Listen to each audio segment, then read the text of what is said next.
Palitan natin yung brake master. Mic. Pangit niya yun. Tabing eh.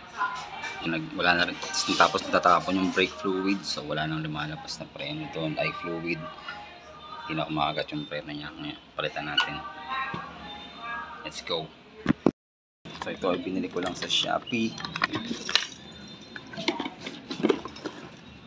Yan. Okay, syempre kailangan niya ng brake fluid. Yung mga tools. 14 para sa side mirror, 12 para dun sa dyan. Yung mga maliliit na bolts na yan, hindi ko alam kung anong size yan. Pinala ko na lang to. Binili ko lang din sa Shopee to. So, yung maliit, ito yung sukat nya, 18 to 13. Ayan, mula sa pinakadulo. Kasi ito ay ayun pala, so 14 to 22.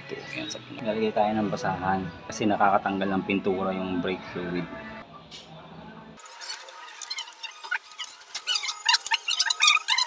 Yung nagpunta kami doon. Buti may D8. May umbok pala doon. Parang nakakaalang tulog siya doon. Hindi mapasok yung butas nung pinili ko.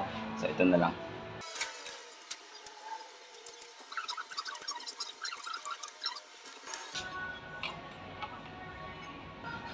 Dalawang na rin yung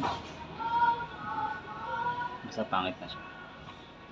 Tanggalin ito mamaya. Ayan.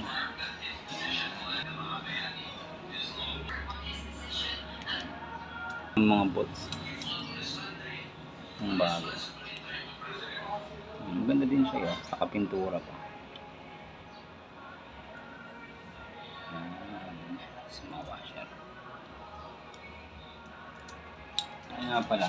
Hindi kayo ito kasi naka-wiring dito eh.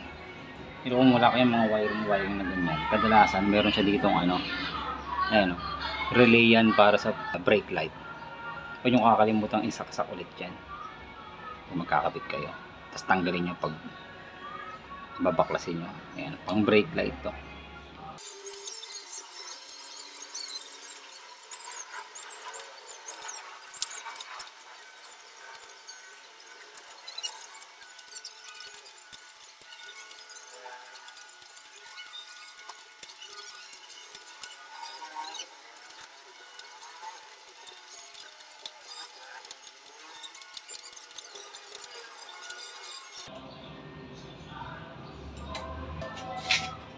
Sa hose siya sinalpak ang pagkakaayos niya: bolt, washer, hose, washer.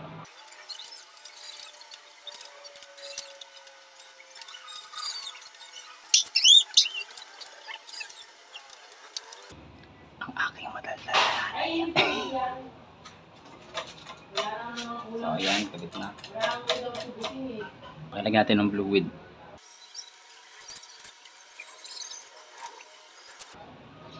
Pati ito, nakapintura. Ang galing, nakapintura pa, hindi agad dalawangin. Ang galing ng basahan. Ayan, tapon.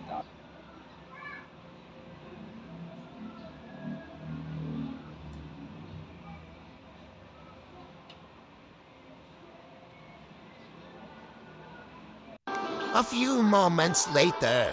Okay na yung preno niya. Kailangan nga pala siyang i-bleed talaga. Wala akong tools na para dun sa pang bleed. Hindi ko tuloy na videohan, pero ayan, okay na siya.